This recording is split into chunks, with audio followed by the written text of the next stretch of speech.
सर्वविस्वन्यस्तपादपद्मायते वामहस्तालोलवेदशास्त्रायते ज्ञानसूर्यायते दत्तरूपायते श्रीवेणुगोपालकृष्णाय वन्दनम् श्रीवेणुगोपालकृष्णाय वन्दनम् श्रीवेणुगोपालकृष्णाय वन्दनम् శ్రీదత్తవేదము అక్షర ప్రసాదము.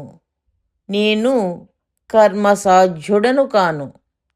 శ్రీశైలం 2/4/93 ఉదయం 6 గంటల సమయం. శ్రీదత్త దివ్యవాణి. నేను తెలియబడని స్థితిలో ఉండుట వల్లనే జీవుడు సాధనలో తన అహంకారమును వదలగలుగును. లేకున్నా నన్ను తెలుసుకొనగలిగితినని అహంకారముతో సాధనలో పతనమగును. అట్లు పతనము కాకుండా కాపాడుటకై నేనిట్లు ఎవరికి అర్థం కాని నిర్గుణ స్థితిలో ఉన్నాను. దత్తుడెవరికీ చిక్కడు అంటే ఇదే అర్థము.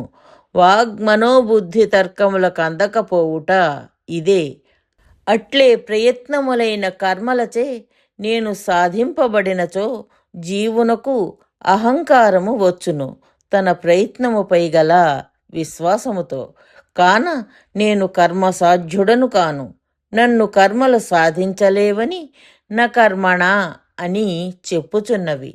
మనస్సుకు అందనివాడు చిత్తవృత్తుల నిరోధించి చేయు చిత్తైకాగ్రతకు నేనిట్లు చిక్కుదును. కాన యోగమను ప్రయత్నమునకును చిక్కను. అయితే పై జ్ఞానయోగ కర్మలచే నీ ప్రయత్నము సంపూర్ణమగును.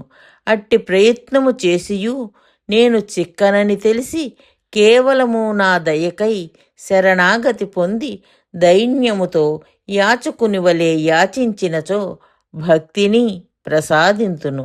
ఆ భక్తియే నిష్కామంగా నా యందు చేసినచో అది పరాభక్తి యగును. దానిచే కైవల్యమే సాధ్యము. కాన జ్ఞాన కర్మయోగములు అహంకారరహిత ప్రపత్తిని కూడినప్పుడు నా దయకు కారణములగును. కాన జ్ఞాన కర్మయోగములు 3 సాధనకు ఆవశ్యకములే. వీటిలో జ్ఞానము లేనిదే ఏదియును సంభవించదు. కాన జ్ఞానము మూలకారణమగుచున్నది. కాన సదా విచారణ చేయవలెను. విచారణచే నిశ్చయమేర్పడును. నిశ్చయము చేత తీవ్ర ప్రయత్నమేర్పడి చివరకు నా ప్రాప్తికే కారణమగును.